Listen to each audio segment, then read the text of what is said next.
right here where this valley comes out, there's a natural waterway. It's a dry riverbed. That is called a wadi, W-A-D-I. If you went into that wadi, you would find there are rocks all over the place, but they've all been pushed out of the way to make a path.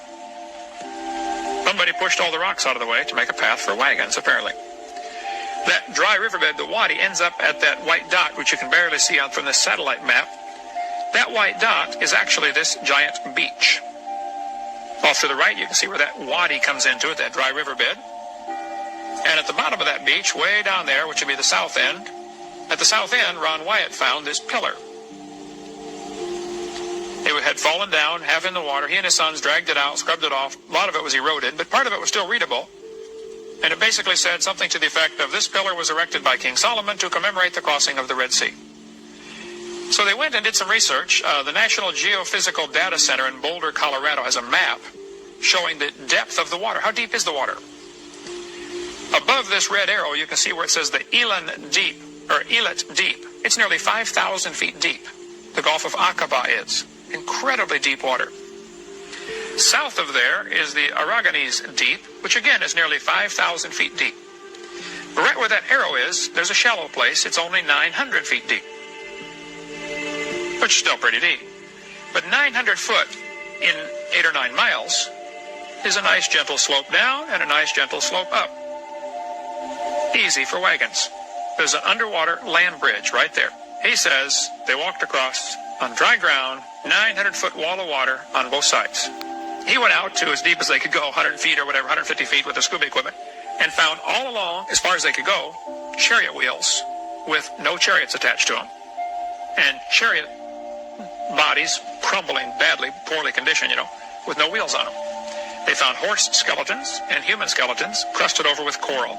The chariot wheels, you can see one here in this picture. It's kind of hard to see, but it's gold-plated wood, but the wood has rotted out. There's only one Egyptian dynasty that used 4-spoke, 6-spoke, and 8-spoke, all 3 types used in this one dynasty.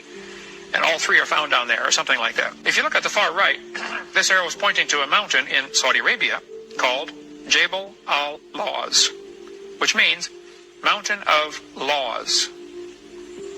It's been labeled that for centuries. Could Mount Sinai be in Arabia? Well, let's see what the Bible says. Galatians chapter 4. Which gendereth the bondage which is Agar, for this Agar is Mount Sinai in Arabia. Hello, it's been there all along, folks. Okay. Why have they been looking in the Sinai Peninsula? That's not where it is. This is a picture of the mountain that apparently is Mount Sinai. The top of it is still black. This may be the place where Moses got the 10 Commandments. At the bottom, you can see an altar with a calf on it. This may be the altar that Moses or Aaron set up. Okay. God told Moses to stand upon the rock. He said, thou shalt smite the rock, and water will come out that the people may drink. Of course, most Bible pictures will show a little stream of water coming out. How long would it take to water 2 million people plus their cows and sheep? Hello, it'd take a little while, wouldn't it? This Bible picture shows a little bigger stream. Well, that's getting closer. Actually, this building is from a picture taken from a half-mile away. This rock is as tall as a 5-story building. It is split right down the middle. Ron says this is the place, this is the rock that's split in half. And water came pouring out. You can see erosion marks. It'd be worth getting his video if you want to really study more on this, called the Evidences video, or Discoveries, I think it is, Ron Wyatt Discoveries. Really